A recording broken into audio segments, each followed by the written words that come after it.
अखंडमंडलाकारं व्याप्तं येन चराचरं तत्पदं दर्शितं येन तस्मै श्रीगुरुवे नमः।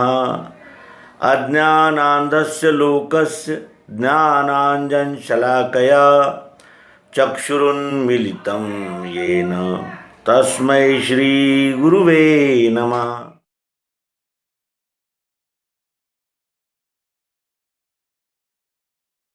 अध्यात्म विज्ञान की सरल परिभाषा क्या है, इस विषय में हम अपना चिंतन इस अंक में प्रस्तुत करने जा रहे हैं।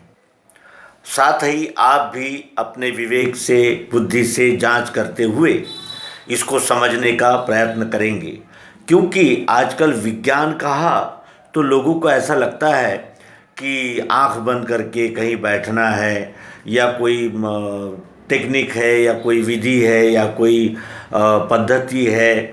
ये अध्यात्म विज्ञान है क्या? और रोचक और भयानकता का जो हमारा देखने का दृष्टिकोण होता है, उसमें भी दीवारें चलती है। और एक संत को लेने विमान आता है, उसमें बैठकर वो आकाश में चले जाते हैं। इस प्रकार की रोचक कल्पनाएं उपस्थित हो जाती है। और उन्होंने कहा हुआ जो सिद्धांत है, वो जो सिद्धांत है, आता विश्वात्मके देवे एणे वाग्यज्ञे तो शावे, वो विश्वदेव कहाँ है? ऐसा जानता अनुभव विश्वदेव सत्यत्वे, देवतया जवळीयसे पाप नाशे दर्शने। सिद्धांत पीछे रह गए और पोंगा पंडिताई, पाखंड और विभूतित्व और अधिक बढ़ाने का प्रयास, ये सतत हमें कर्मकांडों में उलझाता रहा। वर्षों हमने वारियां की, यात्राएं की, लेकिन कभी संत संगति में नहीं बैठे।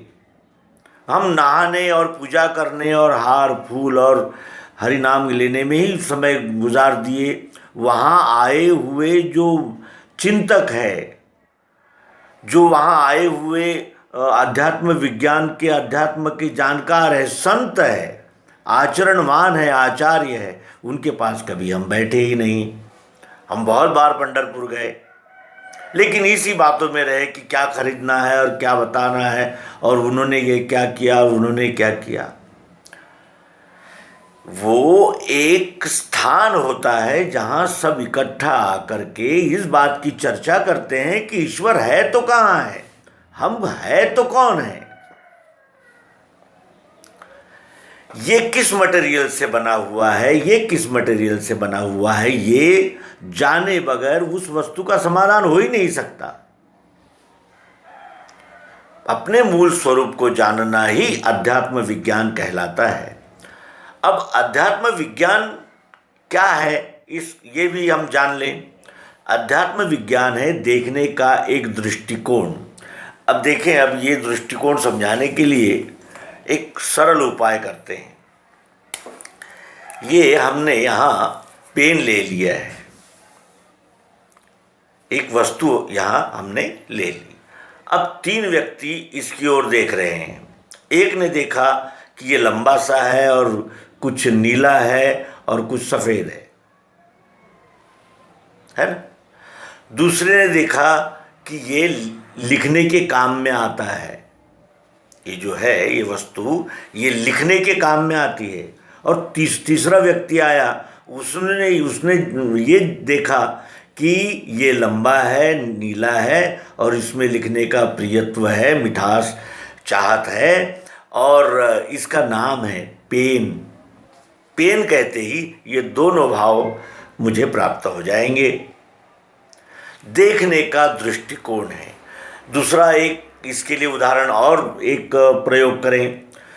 ये वस्तु है, अब ये वस्तु है, इसका एक नाम है और इसकी एक विशेषता है। हमें लिखने का कार्य करना है तो हम इस माला से नहीं कर सकते, इसी से करना होगा। एक दूसरा भाव है। और तीसरा भाव क्या है? ये पेन है। एक प्रयोग और करें। ये पेन है या नहीं है? पेन है। अच्छा, ये लंबा और नीला है कि नहीं है?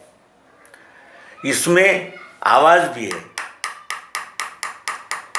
गंध भी है, रस भी है, स्पर्श भी है और रूप भी है कि नहीं है? लेकिन ये पेन है तो क्या ये प्लास्टिक नहीं है? पेन है लेकिन प्लास्टिक नहीं है। पेन तो समाप्त हो जाएगा लेकिन प्लास्टिक फिर रिसाइकल हो जाएगा। इस प्रकार संपूर्ण का विचार करना ही अध्यात्म विज्ञान है। और अध्यात्म विज्ञान ये त्रिपुटी द्वारा जाना जाता है। ये प्राकृतिक है, ये किसी की कल्पना का विलास नहीं है, ये प्राकृतिक है और नेचुरल जिसे कहते हैं वैसा है, स्वयंभू है। इस पर नियंत्रण नहीं किया जा सकता, इसे केवल जाना जा सकता है। और इस पिंड की उस ब्रह्मांड से मिलान करते हुए ये जाना जाए कि ये बना किस मटेरियल से है और ये किस मटेरियल से बना है। जब इसे पता चल जाएगा कि जिस मटेरियल से मैं बना हूँ उसी मटेरियल से ये भी बना है, और जैसा मेरा यानी उत्पत्ति, स्थिति और अंत में लय हो जाता है, उसी तरह ही इसका हो जाएगा। ये ही जानने के लिए अध्यात्म विज्ञान का उदय हुआ है। अध्यात्म विज्ञान का जब तक बोध नहीं हुआ तब तक अर्जुन भी युद्ध भूमि पर इतना बड़ा महारथी, धुरंधर वीर, विश्व का एक क्रमांक का नेमबाज रोने लगा था। धनुष्य बाण नीचे छोड़ दिया उसने। क्यों? क्योंकि वो देख रहा था कि ये मेरे मामा, काका, चाचा, मामा, भतीजे हैं, साले हैं, मेरे रिश्तेदार, मेरे कुल के हैं, ये देख रहा था। लेकिन उससे भगवान श्री कृष्ण जी ने क्या कहा कि ये कुल और ये जातियां और ये सारे पंथ, मत, संप्रदाय ये बदलते रहते हैं, लेकिन विश्व बदलता नहीं है। विश्व सतत नया नूतन रहता है, क्योंकि उत्पत्ति, स्थिति, लय का ये चक्रखंड चल रहा है।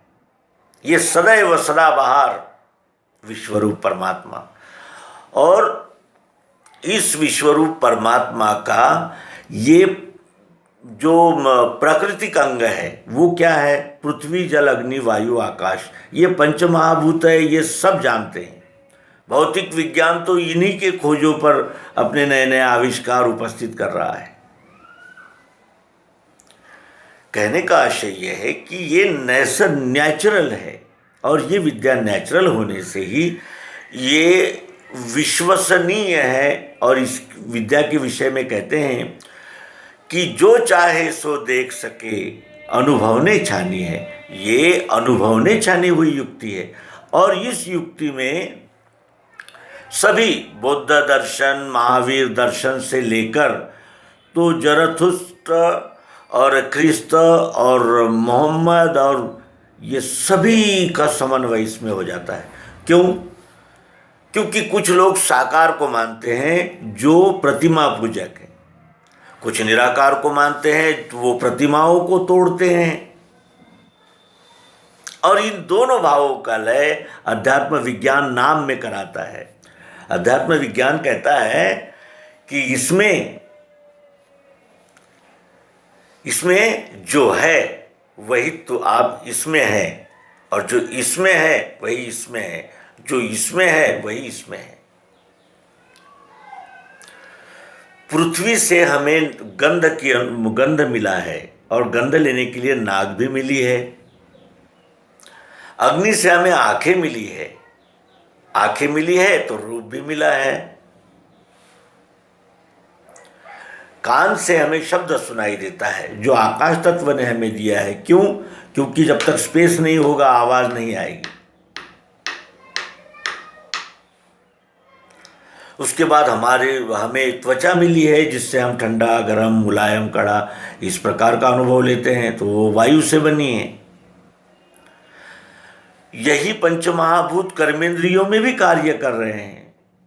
यदि वायु का दबाव न हो तो हमें मल विसर्जन व्यवस्थित नहीं होगा हमारा। अगर कोई पंच प्राणों में से कोई अगर वायु कुपित हो गया तो हमें श्वास की बीमारी भी होती है। हमारे शरीर में अग्नि भी है जो अन्न पचाता है और हमारे खून को इधर से उधर दौड़ाता है मोटर की तरह। इन पंच महाभूतों ने ही ये सारे आकार प्रकार धारण किए हैं। यहाँ हमें बातें नहीं मिलेगी, लेकिन शब्द, स्पर्श, रूप, रस, गंध यह चावत विश्व में हर जगह पर मिलेंगे अखंड। तो इसे जानना यही सर्वांग योग है और ये प्रायोगिक पद्धति है। ये वैज्ञान निष्ठ रहने से और ये इसके रचयिता श्री मायानंद जी चैतन्य, जिन्होंने श्री कृष्ण ने दी हुई युक्ति को पुनरुज्जीवित करके, क्योंकि जब जब धर्म की हानि होती है तब तब मैं आता हूँ, तो अधर्म बढ़ने लगता है, तब धर्मावतार आते हैं और वे धर्मावतार कहते हैं कि जो चाहे सो देख सके, अनुभव नहीं छानी है। तो मित्रों, मिलते हैं शंका समाधान के अगले सत्र में। आप सभी से मिलने का अत्यंत प्रतीक्षा रहती है। इतना आप सबने दिया हुआ सहयोग मूल्यवान लगता है। आप सभी इन एपिसोड्स को अधिक से अधिक शेयर किया कीजिए ताकि ये अध्यात्म विज्ञान का प्रकाश जन जन तक जाए, जिज्ञासा जगे और फिर अंत में जानत तुम ही हो जाए। धन्यवाद। नर्मदे।